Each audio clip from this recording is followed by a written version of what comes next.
Radcast. Hey guys, welcome to the latest edition of the Radcast News. I hope everyone's having a wonderful almost holiday season. We're coming up on Thanksgiving a week from today. It's crazy. This will release on a Friday, and you may listen to it 4 months from now. And if you are, you can just imagine being a week away from turkey eating and boozing or doing whatever you do on Friendsgiving, Thanksgiving, whatever there is now, Reiley. Exactly. Yeah. How's your week been? It's been good. Good. It's been, my wife had shoulder surgery, and so we're 2 weeks into that, and she was in a lot of pain this morning. Yeah. So it's been interesting. My wife is very independent, very, never sits down. On a call, I don't sit down much. At night or something, like chilling or like a Saturday watching football, but I can kind of turn it off when I need to. Right. She never turns it off. It just never goes off. So to be in a sling and supposed to be stable has not been good for her. So it's been a challenging 2 weeks for the Alford family while we try to keep her from overdoing it. Right. No, I get that. That's funny. But other than that, it's been good. Business is good. We've got a couple of new clients in this week in the textiles business, which is a niche that we've been growing in. And so it's exciting. The business is good. Family's decent. Family is awesome, but decent just because of extraneous circumstances with shoulder surgery. But how about you? No, it's been good. Great week, actually. My mom is actually coming down today. My cousin's getting married, actually, in Easley. So I know it's super random. So we're going to be there for the wedding. And then I feel like I've been having so many weddings recently. Everyone's getting married, even during COVID. Exactly. It's really weird. funny. I've never heard of some, like Mike, our creative director, he's going to New Jersey next week. Right. If they let him in the state with the pandemic, but exactly. For one of his nieces or something is getting married. I've never heard of so many Thanksgiving month weddings. Same. So I mean, I'm excited though. I mean, you're always down for a good time, but I'm just kind of like still a little mindful about COVID and everything. But there we are. Yeah, and so I'm excited. If you're listening to our news episode, I encourage you to check out the video option that we'll have on our Facebook page, on our Instagram pages, as well as YouTube, where all our video episodes go. Correct. We're demoing it's no longer demoing. We are in active use of a more high-quality production studio software. Yes. So our video has become a lot more dynamic and more truly like a TV show. Right. And so Reiley's been perfecting that this week. Yes. Literally doing it as we're speaking, but that's awesome. It's great to have it here. She's live producing as we speak, changing camera angles, changing different things. We've got like 5 cameras in here and different things. So definitely go check out that if you're listening to the podcast on Apple, Spotify, or any of our lovely partners that push out our podcast.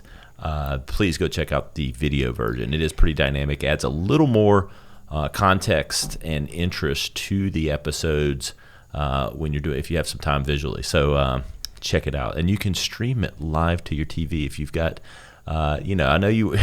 I know there's a lot. You've got Bachelorette on. You've got The Crown, or you're watching old episodes of Game of Thrones. Right. You can stream the Radcast on your TV in placement of that. And it's going to be... You can binge watch every episode. You really can. And our episodes are fun, and this is just going to add a whole nother layer to it, so I'm excited for it for sure.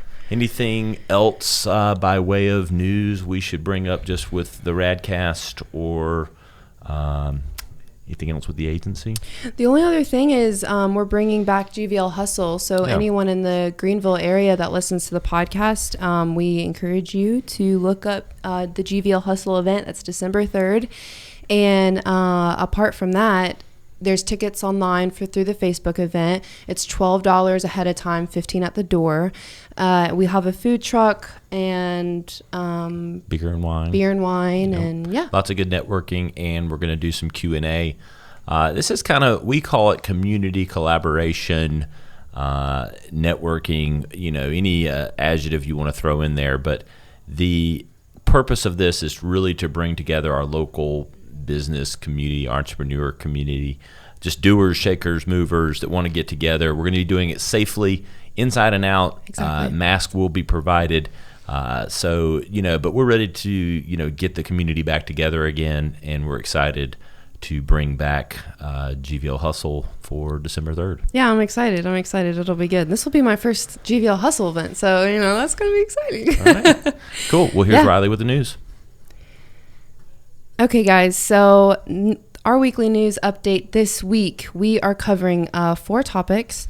The first one is Philadelphia cream cheese, and they are kind of mocking the way game consoles highlight their new, obviously consoles. Last week, what was the PS5 or whatever came out, and all those, PS5, the Xbox X5, like there's so many numbers, but I'm actually getting into this because my kids all want these things for Christmas, but yes. Exactly. It's funny because this campaign, I think, really proves the way that, you could accurately bring humor into marketing and how that can, I think, really resonate with your target audience, because when you're bringing in, something that even the way the ad looks, I'll pull it up here, the way it even looks, you're having a, here, there it is. You have the console, and it like the cheesecake pan looks like the console. Yes, I love this. It's so smart. It is. It's so cute. It's brilliant because it's what I call, anyone listening, this is a term in marketing. I don't know if it's as aware as others, but I call this borrowed interest. So you've got a time and place where you've got 2 companies, you've got Sony and Microsoft, who makes Xbox, spending millions of dollars on promoting these new consoles. So you have the awareness level out there for obviously gamers, but even the general consumer mind, the average consumer, parents and otherwise, are aware of these consoles coming out.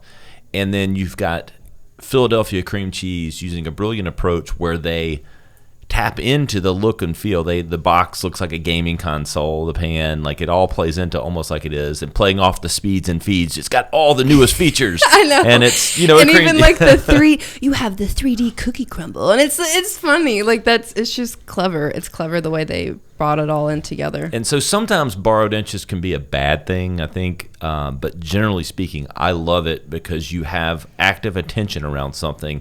And if you can lean into that, I think you're seeing a lot of this with TikTok and other things. Some of these things that go viral are generally borrowing interest from something and making it funny, making it interesting. Right. I think this is brilliant. I think it's really good marketing. I think it's much needed in a time of everything being serious and other things, which we're going to talk about a couple things that we like too that are more on the serious level. For sure. But at the same time, great campaign here. Absolutely. And really loving the work. Absolutely.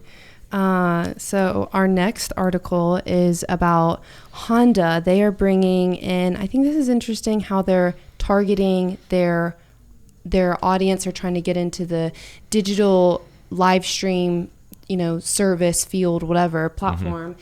And they're targeting the Twitch users, showing them a little sneak peek of their new Honda Civic and the 2020 Honda Civic.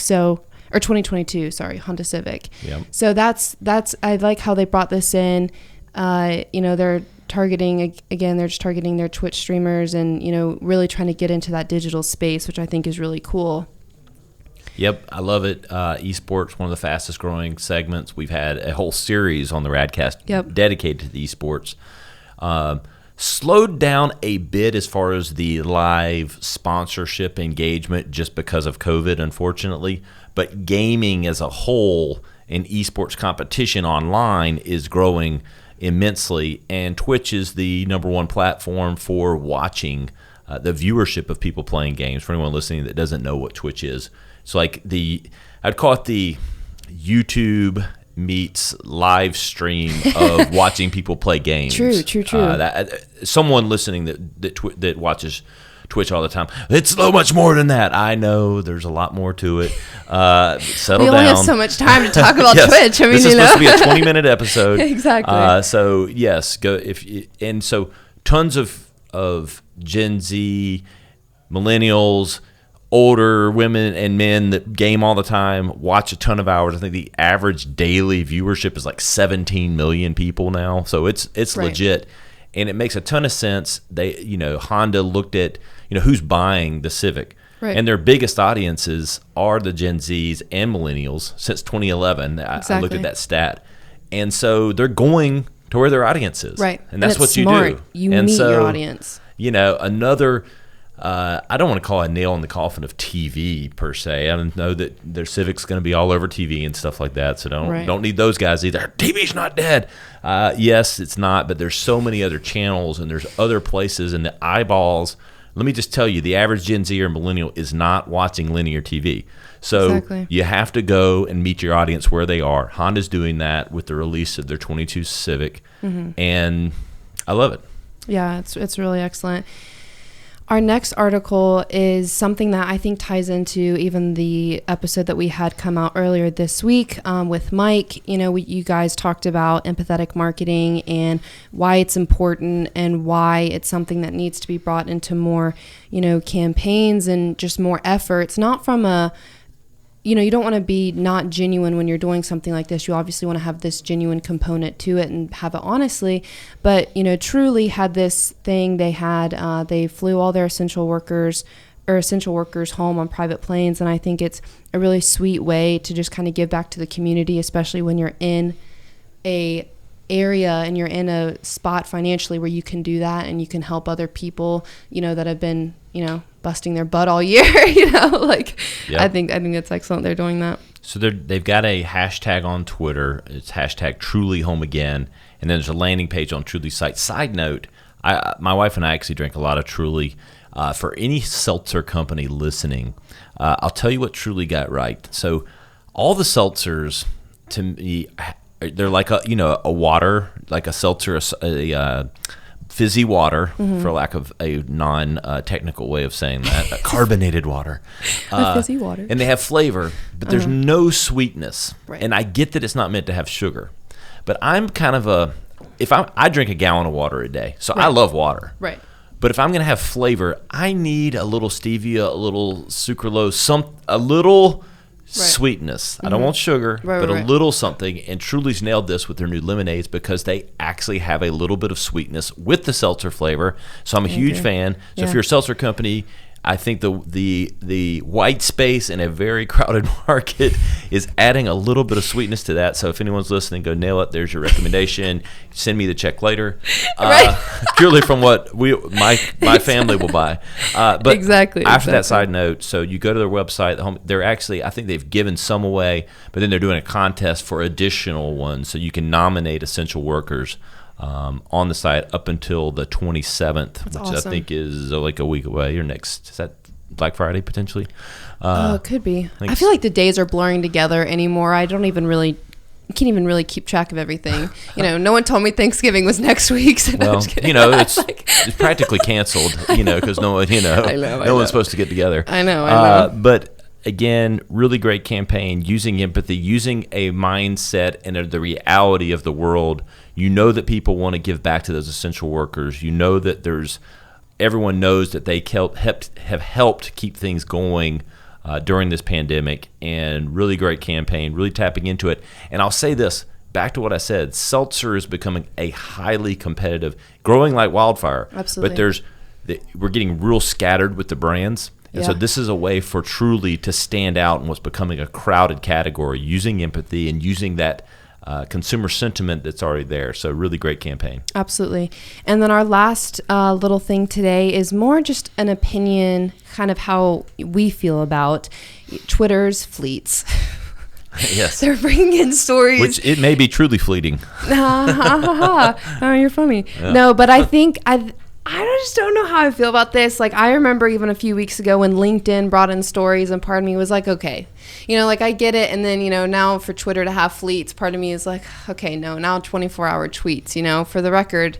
I mean, I feel like Snapchat, I felt like had a platform for stories. Instagram, it made sense for stories. Facebook did it because of Instagram, and they, bought Instagram, whatever.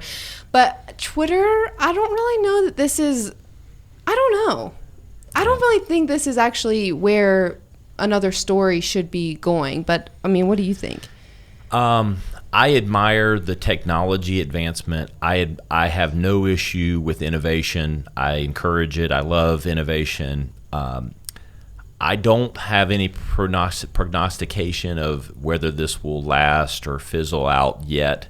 My only issue is, for me, I do a lot of, I'm a consumer of Twitter more than a active participant. I know that's terrible, but look, there's only so many hours in the day. We post some things, but most of my content is on LinkedIn, Instagram, Facebook, YouTube. And so I consume a lot on Twitter, and what I see on Twitter is a lot of trolls and a lot of bad actors, bad behavior. Yeah. And so that want to live behind the keyboard and troll on all kinds of stuff. And there's a lot of harassment and different things that happen on that platform, unfortunately. That I feel like more so than the other platforms. And so I feel like this is just going to make it, for those trolls and for the negative side of this, it's going to give them an avenue to potentially, do it more and there not be a record of it. And so that's the only issue that I have, and that I don't know where it'll go because of that. Does it have the potential to be great? It's cool to be at the top of your thing. It calls it out. It's, in the vein of stories, in the vein of Snapchat or something like that. Right. It has the opportunity to thrive and be interesting as an evolution for the platform. God, there's just so many people on there that take advantage of being behind the keyboard more so and just trolling on everything. I know. It's so prevalent. So we'll see. It's almost a different way than you can do it on in any other social media platform, I feel like, to your point, because the outlet of Twitter is just the word, right? There's you can post pictures or whatever, but that's not necessarily what it was intended for. It was more of just getting out random little thoughts that were within 150 characters or whatever it is. So to your point, I think it'll be interesting to see just where that goes and where it ends up. But I don't know if this is going to create more of a regulating issue on it, and I know that's been a thing anymore. Now there's bigger regulation on, more social media content. So I think that'll be interesting to see actually where it goes and how it affects, Twitter as a platform. Yes, I agree. And so we'll see. This is a we'll see one. And I have opinions on everything, but if I was more active posting on Twitter, I might have a stronger lean towards where this will go. To me, it's more just an observation of some of the challenges I think it's going to have. But we'll see. Maybe they can dial it in. Absolutely. Well, that is it for this week. As far as our news segment goes, we do have, if you want to follow us along, I would love for you guys to follow us at the Radcast. Obviously, you can follow Ryan on Instagram and LinkedIn. You can follow myself on LinkedIn or Instagram. And you can get all of our YouTube videos at the Radical Company YouTube page. So yes. Check it out. Yes, definitely check it out. And again, we'll give you an official, I know we'll have some episodes and things next week, but an official happy Thanksgiving to everyone listening. Exactly. For whenever you listen to this, and everyone travel safe if you are traveling. And we really appreciate it. So thanks so much, Reiley. Yeah, thank you. We'll see you next week. All right, sounds good.